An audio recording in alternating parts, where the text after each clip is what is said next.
So today we're going to talk about what are called living expenses. And these are things that are legally allowed to be paid to an expecting mom while she's pregnant, and oftentimes up to 6 weeks afterwards to help her get back on her feet after she's made an adoption plan. Now know that that's specific to Kansas and Missouri, and each state has very different requirements for living expenses. So we're going to dive into that today here at Adoption and Beyond.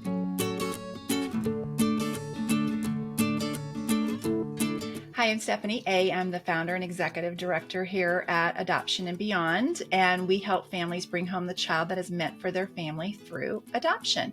So I had recently received an email from a family of ours who was trying to decide, when a family is joining our program, they'll set their preferences, and part of those preferences include indicating how much they feel they could financially afford to be able to help an expecting mom with what are called living expenses. So I'm going to read to you what they had to say.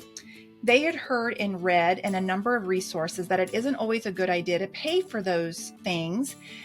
Living expenses is what they're referring to, as it adds a feeling of debt on behalf of the birth parents, like they owe us something. And they went on to also state that they felt that it would be harder on them if the expecting mom decided to parent if they were also financially losing money when they had helped her financially while she's pregnant.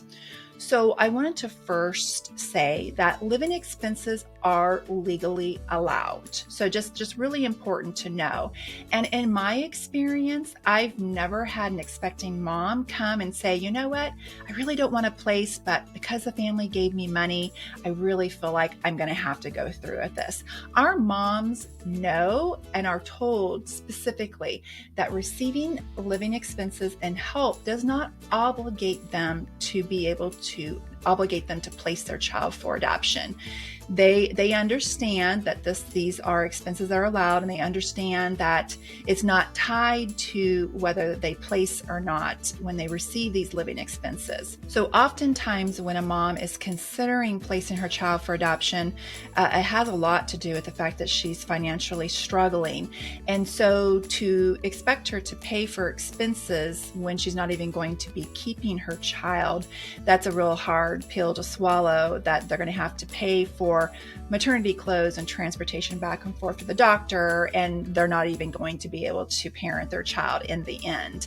So that is where living expenses is allowed, is to help a woman carry her pregnancy through and then also help her get back on her feet. That's the purpose of living expenses. And I can tell you that, and of course, I've had moms take living expenses and decide to parent because that's their right to be able to do that. And so I think what's important to know is that if she decides to parent, that's going to be hard in of itself, regardless of whether living expenses were provided. So I think it's important that you look at those things as two separate issues, is that living expenses are going to be a covered expense if there is a failed adoption. And so what I mean by that is there is a federal tax credit.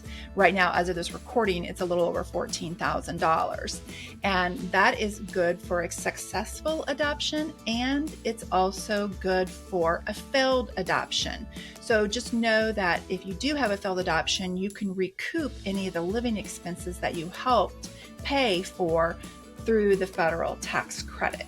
And also, all of our expecting moms and expecting parents actually receive an attorney. And so those attorneys are also going to advocate for the expecting mom to make sure that her financial and emotional needs are being met while she is expecting.